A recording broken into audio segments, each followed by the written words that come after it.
Right, it's time to grab a little something extra from the drinks trolley. What are you offering today, Suze? What have you got for us? I have gone for kombucha, Brazilian orange and mango. Nice. Which I got from M&S, and it was delicious, so I thought we should share. Big fan of kombucha. I'll have my own. Matt doesn't even want one because it sounds vaguely healthy. Tasty. And good for his stomach. Okay, so today's confession comes from Billy. Billy, thank you. First of the week, smart speaker to Billy, Father Simon, Brother Matt, Sister Susie, the rest of the Merciful Collective. My confession takes us back about 10 years when, not long out of university, I was looking for my first proper grown-up job. I applied for numerous roles and eventually made it through what seemed like endless rounds of interviews to become a car rental agent for a well-known car rental company. Some of these interviews were group interviews, and being still slightly wet behind the ears when it came to the world of work, I hadn't yet encountered the dreaded "Tell us an interesting fact about yourself" segment that seems to take place at every workplace gathering where new people are involved. I managed to scrape through the infinite rounds of group interviews with the usual banal facts. I'm distantly related to a famous sports person. I can juggle. We had 3 rabbits, a cat and a dog, and a dozen goldfish when I was younger. That kind of thing. It was definitely a case of diminishing returns, but they must have liked these interesting facts because, as I said, I got the job. Relieved that these ghastly group interviews were finally over, I trotted off to a week of training, delighted with my first proper grown-up job, only to find myself in another group of new people situation at said training. And guess what? We started the week with another round of "Tell us an interesting fact about yourself." Father Simon, I was completely out of ideas. I had lived a fairly sheltered life up to that point, and there's only so much interest you can glean from childhood pets. I was in a panic. I could feel myself tensing. Everyone seemed to have amazing stories to tell, and here was me about to recycle the dozen goldfish line from my group interviews in front of my actual new colleagues. This wouldn't do. My turn was coming, and to this day, I'll never know where it came from, but as the person next to me finished their tale of scaling the Andes or something like that, with nothing more than string and a clothes peg, I blurted out, "I'm a triplet." Oh. Father Simon, I'm not a triplet. I have one younger sister. But at that moment of sheer unimaginable terror, that's what my brain decided I was. And it worked. Most people seemed interested. "Oh," they said, "identical or non-identical?" In another flash of quick thinking, I said non-identical. It was a binary choice, obviously. Yes. "Are you the oldest? Do you like all the same things? Do you think the same thoughts?" I fielded their inquiries with a surprisingly calm confidence, and then we were on to the next person. Phew. Done, I thought, and I breathed a big sigh of relief, except as we got to the end of this dreaded segment, the last of my new colleagues turned to me and said, "You took my fact. I'm a triplet as well." It turned out she actually was an identical triplet, and she had the photos to prove it. We marvelled at what the chances were that we're 2 triplets in this room of 12 people. No. What a coincidence. Naturally, during one of the breaks, this girl wanted to talk more about our shared sibling setup. She asked to see photos of me and my non-identical triplets. I went into panic mode again and brought up the first photo I could find of me and my flatmates. Non-identical was an understatement. I'm about 5'10" with brown hair. These 2 are over 6 foot, one with black hair, another with a fair sandy mop, not to mention 2 years younger than me. If she was dubious at all, she did a very good job of hiding it. The triplet situation came up a few times more during the remainder of the training week, and I kept it as vague as possible with my responses. We all departed to our new rental car branches at the end of the week, and I thought my days of duplicity were behind me. Well, not quite. Fast forward a couple of months, and me and the flatmates, the aforementioned flatmates, were out on a night out in our university city.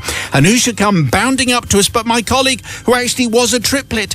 I hadn't seen her since our training week together because we worked at different branches of the car rental company. And I obviously hadn't told my flatmates the shameful story, apparently, that we were all triplets. And I probably saw no reason to, not thinking that it would ever come to light again. And I can still remember the looks of utter confusion on their faces as she started quizzing them about our unusual sibling setup. Luckily, I think we're all at a certain level of shall we say, inebriation by that point of the night. So they probably didn't understand what the girl was talking about and weren't too bothered about it anyway. More drinks, please. So, Father Simon, I seek forgiveness not from my flatmates who briefly became two unwitting thirds of my non-identical triplet trickery, nor even from my poor identical triplet colleague who thought she'd found a fellow triplet in the room of 12 people. No, I seek forgiveness from my actual little sister. A perfectly good little sister. I don't think that's a good phrase, Billy, by the way. I think it might come back to haunt you. Yeah. Who got relegated on the sibling hierarchy because of my inability to come up with anything remotely interesting about myself from real life, rather than from the depths of my panicked brain. Thank you for the time taken to consider my tale of triple trouble. Love the show, by the way, and keep up the great work. I was going to cross that bit out and not actually mention that bit, but still. It sneaked in somehow. Billy, pretending to be a triplet. I mean, you've got to think normally the chances are going to be absolutely fine that there wouldn't be another triplet in the house, but there was, Sister Susie. Well, Billy, I feel the same. Everyone hates those things, isn't it? When it's like, say a fun fact, two truths and a lie. Everyone hates it, and it's just not good. But I guess you've learned that you just don't lie. Just don't lie, because it'll come back and bite you on the bottom. I think Billy has had enough, and I'm going to forgive. Billy, don't be a hero. I think that's what Paper Lace would have said. Yeah. Matt, what are you saying? I'm definitely going to forgive, because, of course, these questions are all very hack, aren't they, that run by these groups. So we're going to have a group interview. Well, you've all got to say an interesting fact about yourself. And it's like, well, this isn't a talk show. I'm here to do an interview, actually. I don't have fun anecdotes. I need to get this job. And the key is always to make it not too interesting, because otherwise it then just dominates conversation for the rest of the day, as Billy found out. And not do what I did, which is come up with a fact that's checkable, when I claimed that my great-grandfather had invented the semicolon, when he obviously hadn't, and you can check those things dead easy, and I got found out. So well done for the triplet thing, because no one found out, did they? So for that reason, I'm going to forgive. That was a ridiculous thing to say. I mean, yeah, it was a ridiculous job. People's verdict. People's verdict, please. 61054. First word is Simon. Just before the news, a confession from Billy, who was going through the job interview, going through the training, and he couldn't think of an interesting fact, so he pretended he was one of a triplet, which was all very good, except there was someone who was really a triplet, and his examination was a painful experience, particularly when they all met up later. And, well, you don't look at all similar. That's a strange thing. What do we get on the people's verdict? Everyone's forgiving tonight. Oh, right. Gillian Wales says, Billy is totally forgiven. Those horrendous sessions are hated by everyone except the trainer, who's doubtless only getting their own back for their own past experience. Mandy P in Southsea says, forgiven. Thank you so much for making me really laugh in the Asda car park. Those interviews are so ridiculous. I'm totally on their side. And Rachel in Bournemouth says, forgiven. As Matt says, we all make things up at those annoying job interview questions. Saying your great-grandfather invented the semicolon, though, sounds particularly good. I have to say that, well, particularly ludicrous, because if you're going to make up something, ideally, don't have it instantly disprovable. Yes. What was the job you were going for? Doesn't matter now. It was a ludicrous job. A ludicrous job, yeah. Did you get the job? All guess. Yes, I did. Oh, very good. So sometimes it pays off. Yeah, your confession, please. Send it to confessions@greatesthitsradio.co.uk. So it's 14 minutes to 6 o'clock. It's confession time. Don't forget, the Confessions podcast is brand new and fresh every Friday. And here we go with the drinks trolley rumbling in and some top libations provided. What have you got for us today, Suze? Well, I've got something quite exciting today. It's called Black Gates. It's a nitro stout. And generally, you say, if you like Guinness, there's not really anything like Guinness. Although this is quite like Guinness. So if you like Guinness, you'll like this. 4.1%. It's really thick, creamy and smooth. Delicious. Very good. If you could just get some to the studio, that would be a very nice thing. Yeah. I'll make that happen. Today, thank you very much. Today's confession comes from Dan, Father Simon, and the sisters and brother of Mercy. You told a confession of mine a few years ago. I think it's a little bit PG maybe today. Okay, that's good. Just a hint of it. Okay. Yeah. You told a confession of mine a few months ago. You called me Dan, as I have just now, as I wish to be anonymous, about splitting up from a girlfriend who was straight out of Fatal Attraction by using postcards from Portugal to create a fictional tale. That was very good. Yeah. Causing great expense. And then her spotting me back in the UK a few weeks later. Anyway, I'm afraid I need to ask for forgiveness again for another act also perpetrated abroad. I joined my family, my mother, stepfather and younger brother, who lived in southern Portugal for the holidays. We decided to spend the weekend going for a shopping trip in the car to Gibraltar. After 4 hours, that's a long way to go. There are shops in southern Portugal, but anyway, off we go. We've arrived in Gibraltar, crossing from Spain, and we parked in the multi-storey car park. This was during the Christmas season, and the trip was made to stock up on the family's wish list. To start, we all went as one group, going in and out of various shops. We then went into a model aeroplane shop, and my younger brother took a fancy to an expensive plane. My parents said, no, too expensive at the moment.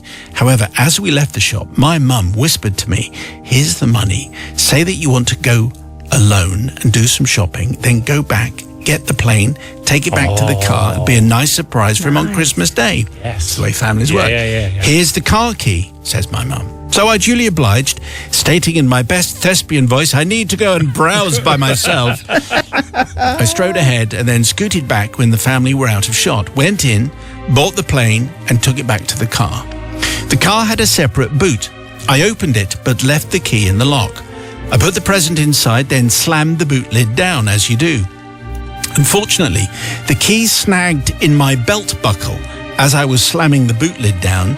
With the force, the key bent violently sideways in the lock. Oh dear. I tried to bend the key back, which then promptly snapped. So, Father Simon, here's the situation. I have an unlocked boot containing an expensive present in a multi-storey car park in a foreign country, even though it's Gibraltar, at Christmas time with a partial key in my hand and the rest in the lock. I just want to say at this point, I guarantee you don't know where this story is going. Really? Wow. Okay. This was the days before mobile phones, and it would be a few hours before the rest of the family would come back to the car, plus the fact that we now can't drive the car anyway. What to do? Well, I tried picking at the remnants of the key.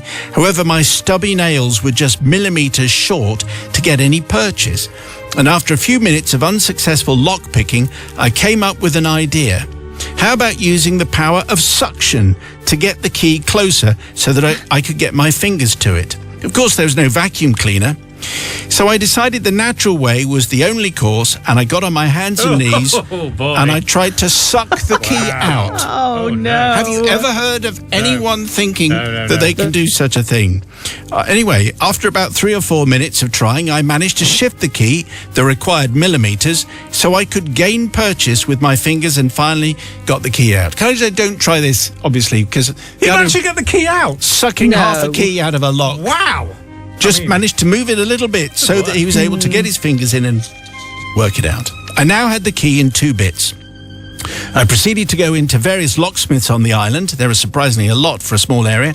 And finally, after about 6 attempts, managed to get the key cut. The key fitted. I finally met up with the family a few hours later, and I told them this ridiculous yet true tale.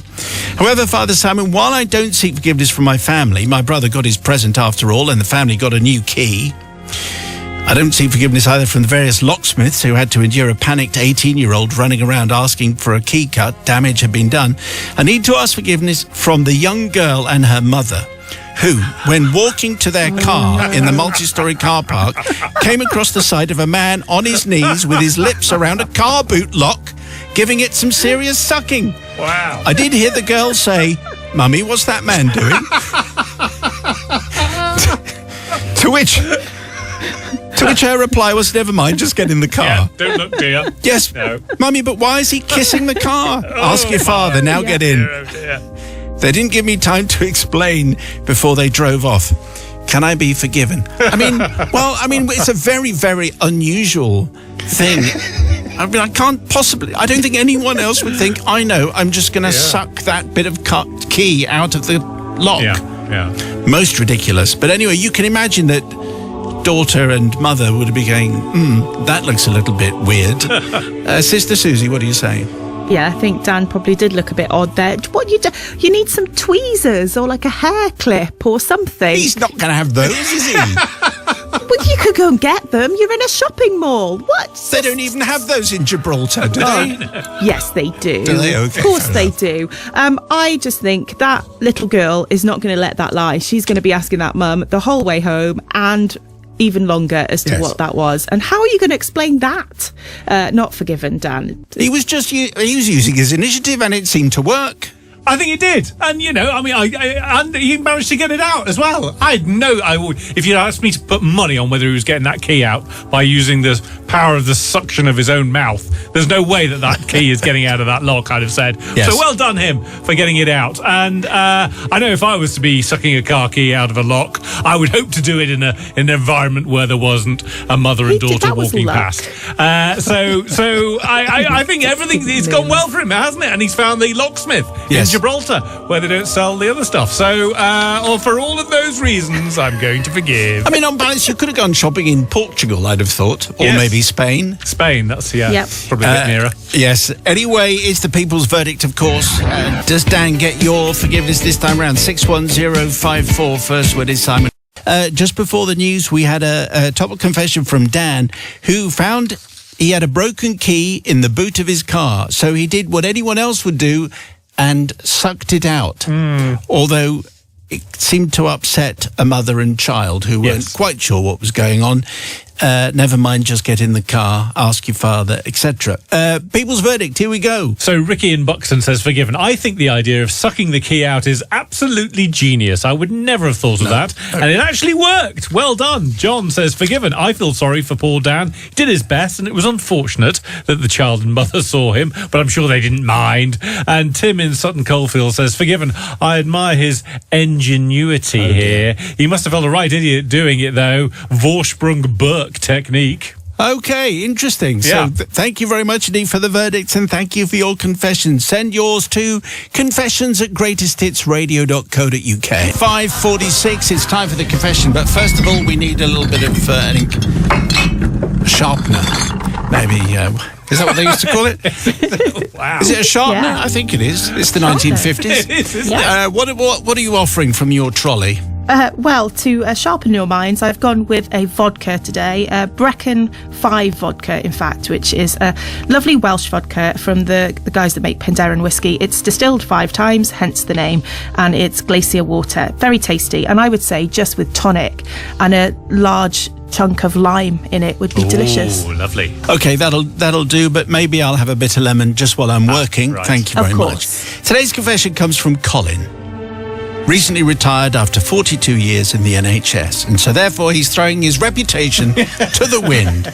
Father Simon of the Collective, I write to seek your forgiveness for a sin which has laid heavily on my mind for the past 40 years or so. To do so, I need to transport you back to the early 1980s, a time of shell suits, padded shoulders and questionable footwear, including a high demand from the public for a fur-lined zip-up item of footwear commonly known as a derry boot. Now, I right. wasn't 100% sure about a derry boot, so I've looked it up, and it's like the motorcyclists used to wear them. Oh, right, okay. Almost to the knee. Okay, so big boots. Big boots. Right. Indeed. Winter boots. Yes, Yes. and sometimes they look like posh wellies, but anyway, that's... Okay, right, It's fine. a statement shoe is Yeah, what yeah. we're talking about. Didn't take me long to realise...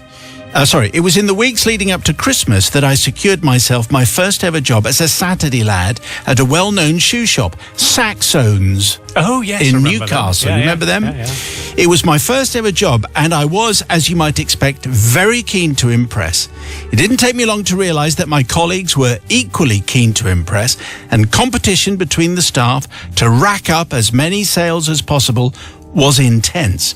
We all kept our individual league tables of how much we'd sold, and were delighted when we managed to secure the sale of what our manager referred to as sundries, such as shoe polish, that kind of thing. We knew that in order to secure continued employment beyond Christmas, we had to maximise our sales, and so often there was a stampede of shop assistants haranguing prospective customers as soon as they entered the shop. And so I come to the reason for my confession. On one occasion, an elderly gentleman entered the shop seeking a pair of the aforementioned Derry boots. I found a pair for him and he tried them on. He walked back and forth in time-honoured fashion.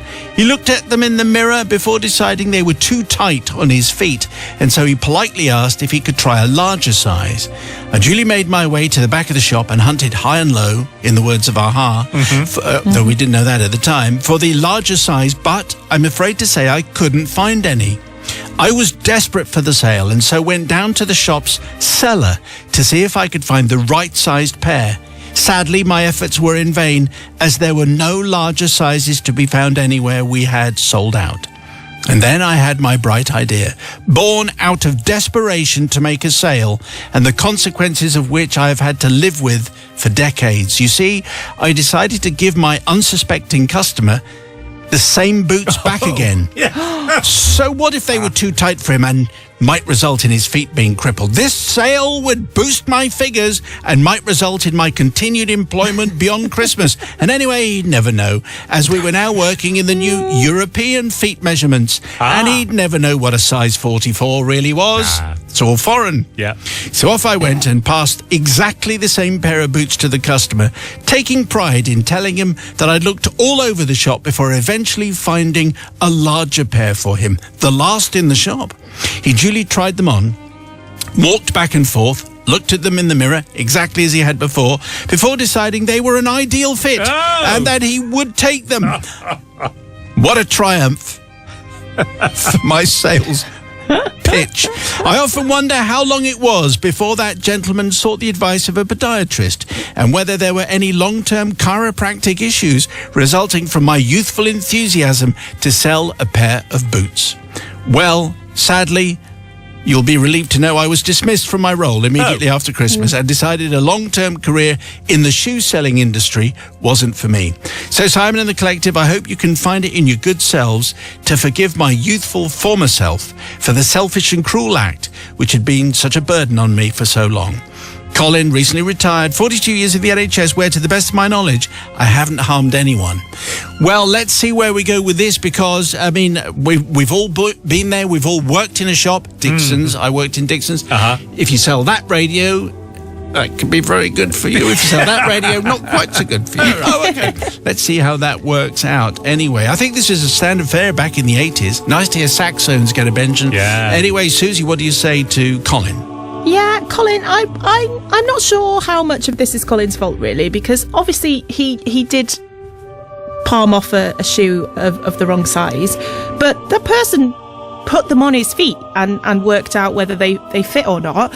You know, maybe he just went home, tried them on again and realised they were also too tight and then maybe returned them. So maybe he didn't have any long-term issues. Who knows? But I think Colin was just doing what he could to try and extend his job. So I'm feeling kind today. I'm going to forgive him. This is a bit of a turn up for the books. What do you say to that, brother Matthew? Well, I'm definitely going to forgive, because, yes, this customer was just being picky, wasn't he? Just, of course they're a bit tight. They're new shoes or new boots. Try walking around in them a bit more, Mr. Customer. And oh yes, now it turns out they're fine, aren't they? That's how boots work. I'm not normally a fan of selling extra sundries when I'm buying boots. Do you want extra waterproofing? Why don't you just put it on before I buy the boot? The boots. I need the waterproofing. I don't want to pay extra. Who knew that shoe shops had a cellar? Can't be that many shoes. So for all of those sundry reasons, would you like that, sir? I'm going to forgive. Right. I think we touched on a nerve there. We did. Yeah, I think People's verdict, please. Do you forgive Colin? Yes or no? 61054. The first word is Simon. Just before the news, we had our confession. These boots are made for walking. The story from Colin, who was working for Saxons in Newcastle, selling shoes, strong competition between the staff, and then he sold an old guy some Derry boots, but they were the wrong size. But he'd pretended that he'd gone and he'd found some right size boots, but the old guy didn't realise that, so he walked around in the wrong size shoes and maybe suffered a lifetime of pain because of Colin's greed. You didn't fight the man, which you should have done. I'm surprised you didn't say it's the system that's the at fault. system, surely. But anyway, let's check in with the people's verdict here. So totally forgiven, says Neil from Rishton in Lancashire. I had a Saturday job in Saxon and I did the same thing several times. Okay, very good. Richard of Hebden Bridge says forgiven. I'm with Matt on this one. I can't stand it when salespeople try and offer you sundry items which you don't want, won't need, and if you did, you'd have asked for them in the first place. And John says forgiven. I had a similar situation. I worked in a paint shop and sprayed parts to a really good quality. They said, not good enough. I said, I'll redo them. In which case I had a coffee break, sent the parts back, and they said, much better, great work. Very good. This stuff happens all the time, I think. Yeah. Well, the salesperson's tricks, I think, could be the basis of your confession. Send it to confessions@greatesthitsradio.co.uk. What have you managed to rescue for us, Suze? A hazy IPA. It's called Dream House, Left-Handed Giant. Very, very, very delicious. And probably one for sipping because it's 6.2%. Okay. Or maybe I'll just leave it until a little bit later. Yeah. Thank you. And I'll just start on the bitter lemon. Baz sends in today's confession. Thank you, Baz. Good afternoon, Simon and team. What, is there a certificate? No, we're all fine on this one, I think. For general entertainment, use certificate purposes. For many years, I've carried this burden with me. Since, in fact, the tender age of 18. Roll back to 1983, if you will. I was working as an apprentice heating engineer in the glorious city of Lichfield in Staffordshire. Being a young man with cash on the hip, you could imagine that Friday nights were messy. Okay, PG certificate then. After copious amounts of cloudy IPA would have been consumed. My mother had recently had the wall leading up the stairs R-texed, which meant that it was all sharp to the touch. And after several Saturdays of waking up with a pot of white paint left outside my bedroom door, the message was clear. I needed to paint the bloodstains off the wall as I dragged my ale-confused body to bed. Wow. Scraped it up the Artex wall. Oh, no, don't do that. I absolutely don't do that. Being in Lichfield, actually, having a look at that fact's pretty much irrelevant to the story. Oh, anyway, right. interesting bit of colour. Yeah, it was great. Bit of blood there. Yeah, thanks. Being in Lichfield and only a stone's throw from the cathedral, my devious plan was hatched. And, remarkably, my little big sister, who normally supported me in any type of jape, was kept in the dark. So, this is what happened. Being the first up on a morning for work, I crept into the living room where my mother had the 1980s wall display unit with glass shelves and backing mirrors. An item my mother took great care in was the angel figurines, which she made sure were polished and arranged around another figurine of Jesus. They were very impressive angels who clearly had very powerful wings and stern but loving expressions. Try and pull one of those. What would be a stern but loving? Not quite sure. Yeah. One half of your face is doing one thing, but they're angels, so they can manage this kind of thing. They may well have been the cherubim and the seraphim, or the angel Gabriel and the heavenly host, for all I knew, but they were very impressive. So obviously, I was intrigued. So this particular morning, very gently, I opened the cabinet, and I slightly, but cunningly, repositioned the angels. The first time I did it, they were now looking at each other, not the baby Jesus. Then the next time they were looking towards Lichfield Cathedral because it's such a lovely thing. Yes. Then on the third day they were scattered to the four shelves of the cabinet. I would always then close the cabinet door and off to work I would go with a grin on my face. Well, one evening my mother was discussing the miracle of the moving figurines and even asked me if I was aware of spiritual activity in the area, like it was travel news or the weather forecast. Okay. Looking shocked, I explained to my mother I knew nothing of it, but conceded that spiritual activity might indeed have been taking place without me knowing anything about it. Yep. Like something out of Ghostbusters. After several more episodes of miraculous angelic wanderings, I got home one night to be informed that the priest had been called, Father Pew Critchley. And he was going to investigate these spiritual activities, which were now the gossip of our street. We had become the Lord of Lichfield, as in Lords. Lords. As in, not the cricket ground. No. But the place where you go for miracles. In inverted commas. Very similar, yeah. However, I have to tell you, after Father Pew Critchley visited, everything went back to normal. And the angels did what marble angels have always tended to do, which is stay put and not move. Maybe Father Pew Critchley had helped in the matter. My mother still believes that it was the actions of the aforementioned priest who carried out an exorcism in our 1980s mirrored wall cabinet. My big little sister informed me that she knew that it was me and to stop, or else because she was absolutely sick of hearing our mother going on and on and on about it. Luckily, the Artex had now worn down and the sharp points had rounded off and they were no longer a threat to my arm. Again, this bit completely superfluous to the story. However, I do need to seek forgiveness, not for what I did to my mother or for not involving my big little sister in the scam, but I do need to ask forgiveness from the priest, Father Lionel Pew Critchley. He had to carry out an exorcism on the cabinet whilst having a middle-aged lady close to losing the plot and screaming countless Hail Marys whilst he carried out the deed, which is probably a very difficult thing to do. Please forgive me and release me from this burden of guilt which I've carried for many years. No, you haven't, Baz, I don't think so. But it's a jolly good tale about how you confused your mother into thinking they needed an exorcism, but guess what? They didn't, because he had just been rearranging the angels to confuse her. And she was confused.